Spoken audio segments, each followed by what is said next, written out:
Coming up on Global Business, President of Maldives, Mohamed Moyes, embarks on a state visit to China. China will roll out more than 30 standards for automotive chips to build a sustainable auto chip ecology. And China's aviation authority predicts air passenger trips to increase 10% from 2019 to 80 million in 2024. Welcome to this edition of Global Business. I'm Zheng Junfeng in Beijing. The President of the Republic of the Maldives, Mohamed Moyes, has landed in China for his 5-day state visit. This is President Moyes' first state visit to foreign country since he took office. Chinese President Xi Jinping will host a welcome ceremony and banquet for President Moyes. According to China's Foreign Ministry, the two heads of state will hold talks and attend a signing ceremony of cooperation documents. Chinese Premier Li Qiang and Chairman of the NPC Standing Committee Zhao Leji will also meet with President Moyes. The free trade agreement with China was the first of its kind for the Maldives, a South Asian country of 500,000 people. Almost 96% of goods traded between China and Maldives now enjoy zero tariff treatment. In 2022, the annual trade volume between China and the Maldives rose 10% from a year earlier to $450 million. China's capital and infrastructure expertise have also played a role in the development of the Maldives. The China-Maldives Friendship Bridge, which cost $200 million and opened in 2018, allows people to walk from the capital, Malé, to the fast-growing artificial island of Homamale. In 2022, Chinese companies sealed deals worth a total of $570 million with their Maldivian counterparts. And of course, China stands out as one of the primary sources of foreign tourists visiting the Maldives, accounting for 1 in every 10 travelers to the island nation. The Maldives in the Indian Ocean boasts a mix of natural beauty and increasing facilities and attractions for tourists. As Chinese outbound travel continues to gain momentum, the archipelago has become a appealing destination for tourists. Dan Kai talks to industry insiders about current trends and how the Maldives is looking to benefit in 2024. The allure of crystal clear waters, luxury bungalows, and iconic palm trees draws over 1 million tourists worldwide to the Maldives every year, with a significant portion traveling from China. 8 hours after taking off on a flight from Beijing, you'll be in the Maldives capital, Mali, a tropical paradise that most Chinese tourists put on their travel wish lists. One of more significant boosts in Chinese tourism to the Maldives occurred early last year when the two countries introduced reciprocal visa-free entry for their residents. Statistics show that within half an hour of announcing the mutual visa exemption, China's online travel platforms experienced a staggering 200% increase in page views related to the Maldives. In the Maldives, many of the islands are known for hosting luxury resorts rated 5, 6, or even 7 stars, as they run under the model of one island, one hotel. The choice of islands varies based on the types of tourists, including families, groups of friends, parent-child trips, and even corporate team building. Nestled in the Indian Ocean, the world's lowest-lying nation features over 1,100 islands, inspiring many visitors to return multiple times. A public document from the Maldives Tourism Ministry shows that in 2023, China ranked among the top 3 countries bringing the most visitors, with an impressive 187,000 tourists. As we enter 2024, many travel agencies here in China believe that trend will continue. More younger consumers are diversifying their travel demands, and a new international airport is set to open soon in the Maldives.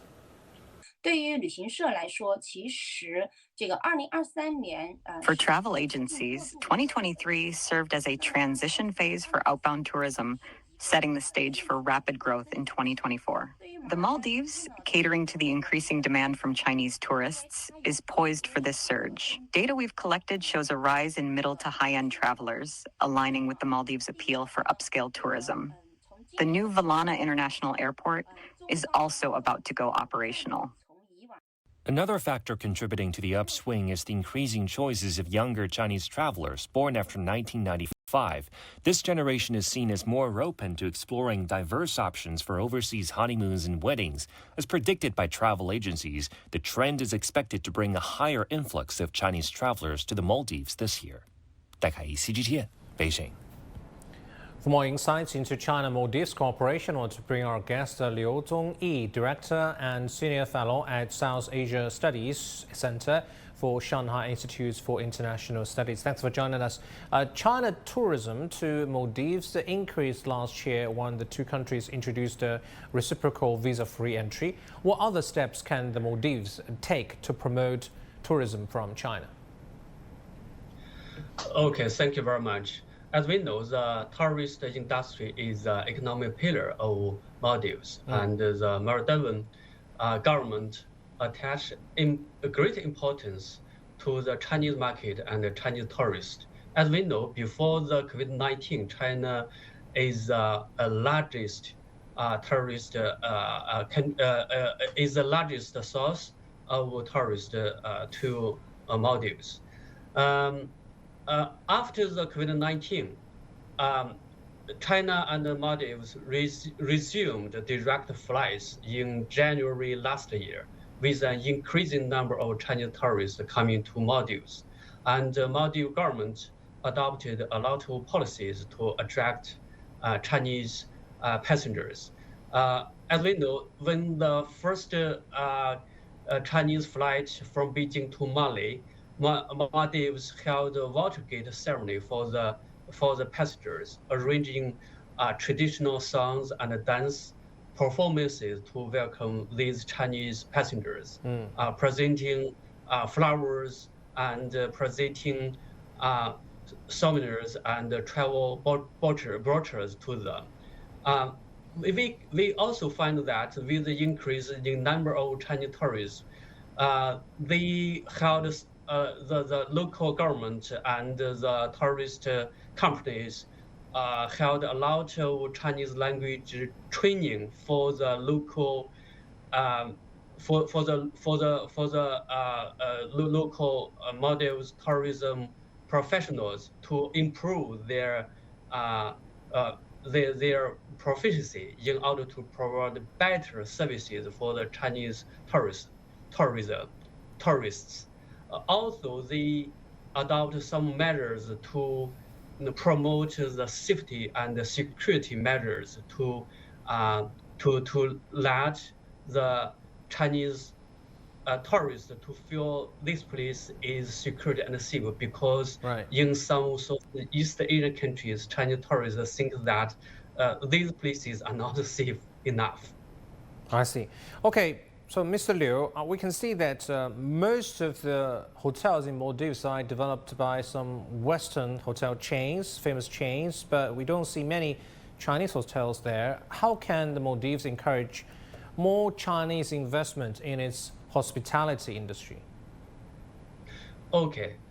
Actually, the tourism industry in Maldives has many investment projects, and investing in Maldives also has many advantages, such as tax incentives. Maldives has relaxed foreign investment rules, allowing 100% foreign direct investment, no capital controls, etc. Actually, they would like to absorb more and more Chinese investment to build more resorts and hotels in these countries. Actually, we can find that China has invested in several islands in the country to build resorts and hotels.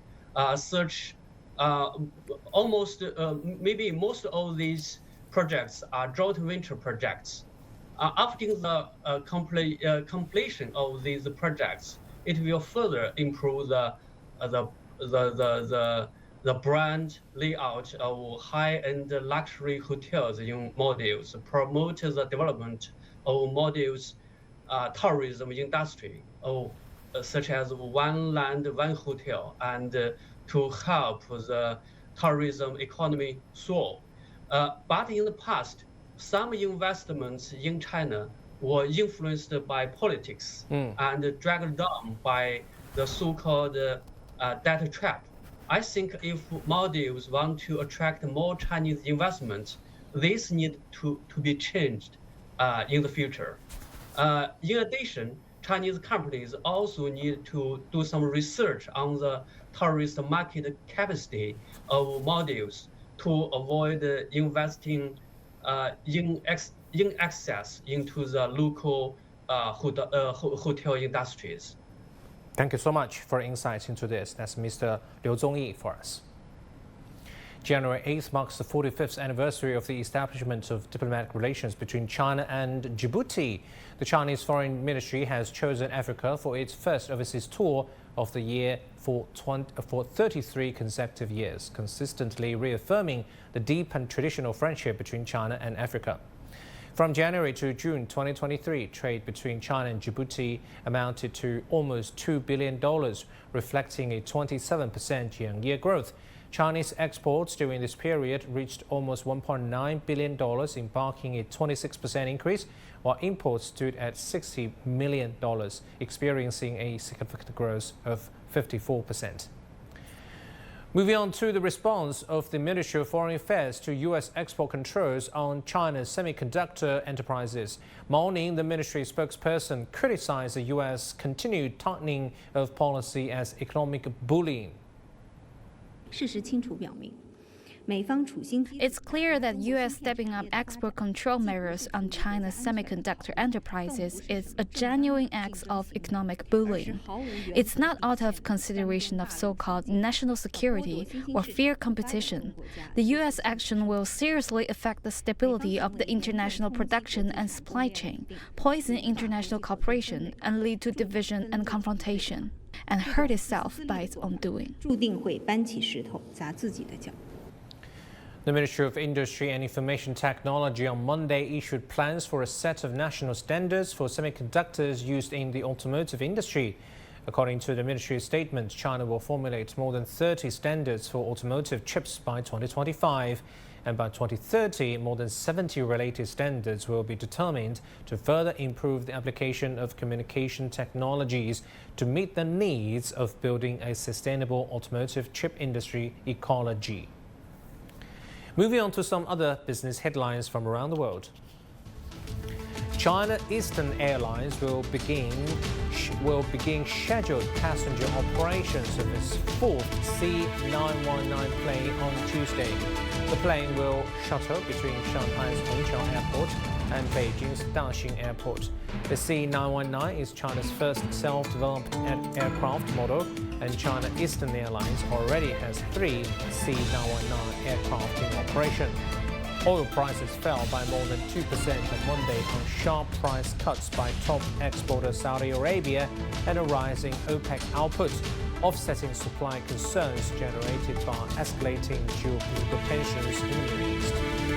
And the Eurozone Sentiment Indicator, an aggregate measure of business and consumer confidence, climbed to 96.4 in December from 94 a month earlier.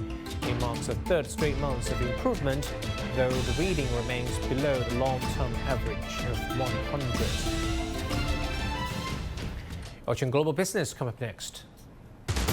China's aviation authority predicts air passenger trips to increase 10% from 2019 levels to 80 million in 2024.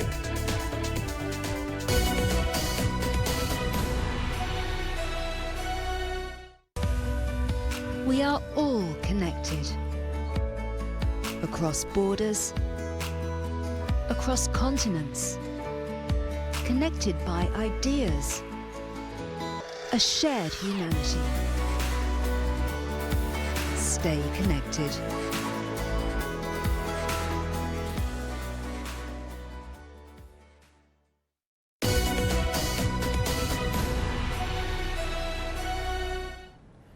UBS Group, one of the largest European financial companies, predicts China's GDP growth rate to reach over 5% in 2023. It believes a recovery in the stock market, which recorded a sluggish performance in 2023, will pick up in the new year. Cheng Tong reports. UBS Group expects China's GDP growth to have reached 5.2% in 2023 and predicts 4.4% for 2024. UBS analysts told media briefing on Monday that they hold a positive outlook for the Asia market in 2024. The company expects further cuts in required reserve ratios and more eased measures for the real estate sector in the new year, which will be supportive for the stock market. We think it's the right time for us to be more constructive on Asia market in 2024. There's three key investment debates. First, nominal GDP growth will lead support to the revenue growth for non-financials. Second, more policy easing will support market valuation. Thirdly, if we look at from a cross-asset perspective, the overall Asia market has priced in a very low expectation.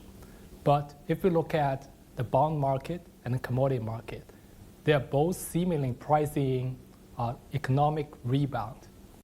A weakening property market may be an obstacle for the overall consumption performance. But UBS believes increasing government stimulus policies will avoid a hard landing.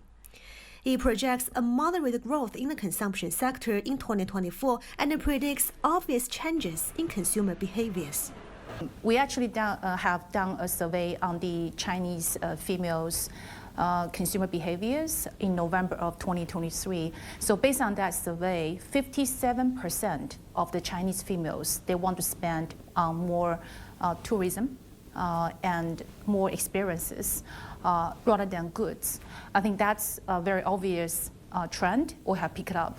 China's economy was facing many challenges in 2023, but as predicted by UBS, the worst times have passed. With eased government policies and adjusted investors' expectations, UBS predicts an economic recovery in 2024. Chen Tong, CGTN, Shanghai. China's Civil Aviation Authority says the country's annual Spring Festival travel rush, or Chunyun, will begin on January 26 and will last for almost 6 weeks.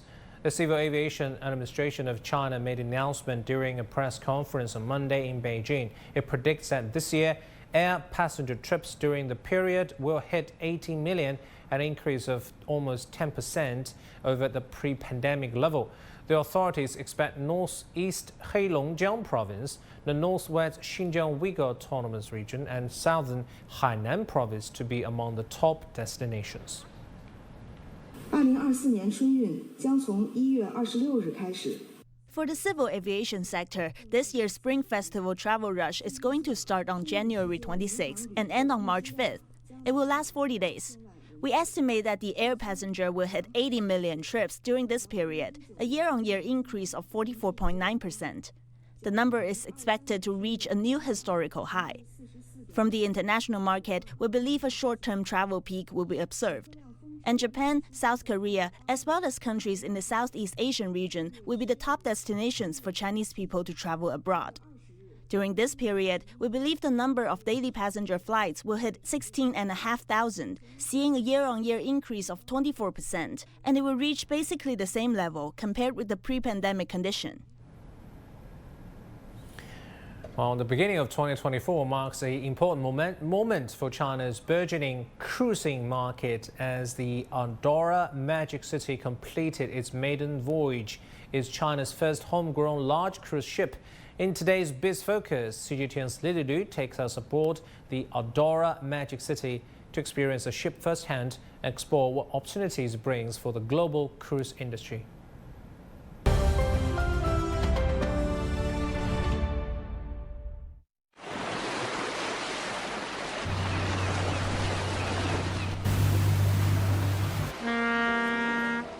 As they say, you haven't lived until you have sailed. Hi everyone, I'm Lily Lu, and this is BizFocus, feeling China's economic pulse. Guess what? I'm on board the Andorra Magic City, China's first home-built large cruise ship. The ship's giant, over 1,000 feet long and weighing in a hefty 135,500 tons, is ready to house over 5,000 guests with more than 2,000 guest rooms. This beauty took 5 years to go from blueprints to getting sail from Shanghai as the new year kicks off. So it's pretty much a floating city. Why don't I take you on for the city walk? Packed with 16 floors, there's 40,000 square meters of space to live it up and kick back. I easily logged my 10,000 steps just checking out a slice of the place. It's a very nice vessel, very nice. It has all the latest technology, all very good quality. The vessel is very stable, it's strong. This just got me more curious about how high tech makes life aboard the cruise awesome. Usually on a cruise ship, you would hear some humming and buzzing. Time now for a noise test in my cabin. This is an app I downloaded that can test noise levels. It's 0 now, and I click start. Okay, the average is 49, and the minimum 47, max 56. And if you're worried about a ship shaking things up, check this out.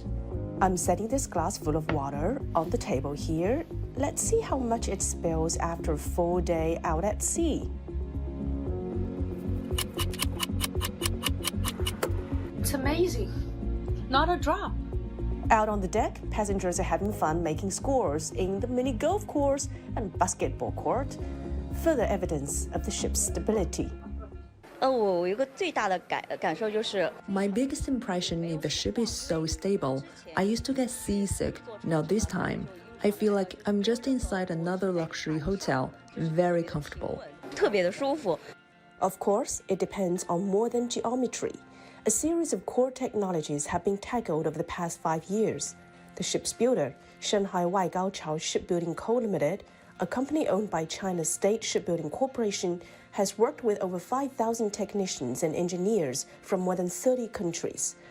The fact that China is able to build a large cruise ship is dubbed as taking the last pearl of the crown of shipbuilding. Now, this pearl is going to be tested in the marketplace.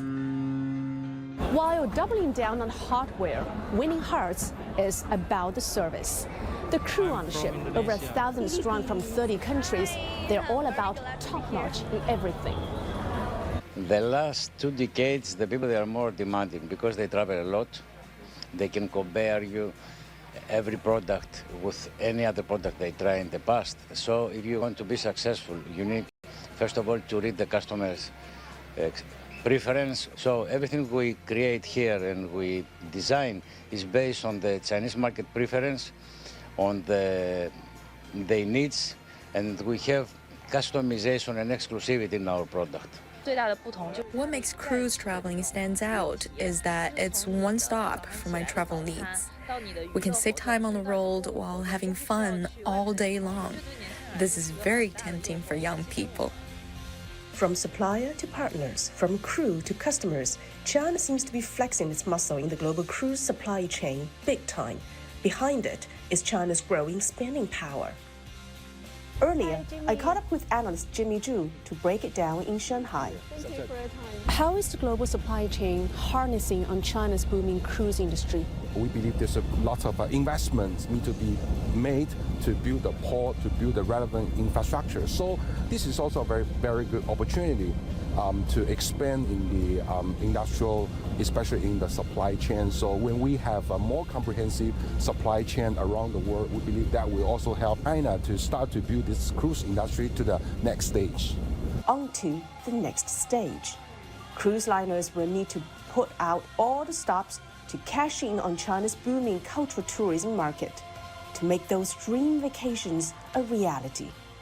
China's tourism market now is all about that custom touch and variety. With China's own cruise market stepping up its game, we're looking at China to become the world's top cruise market by year 2035. But like every sail has its ups and downs, it's not just the arrival, but the journey that matters. Now, Harbin has become the star of Chinese tourism this winter season. Social media videos are going viral with a healthy dose of humor, praising and highlighting the northeastern city's impressive hospitality. Chen Wenfei takes us behind the scenes to the secrets of Harbin's success.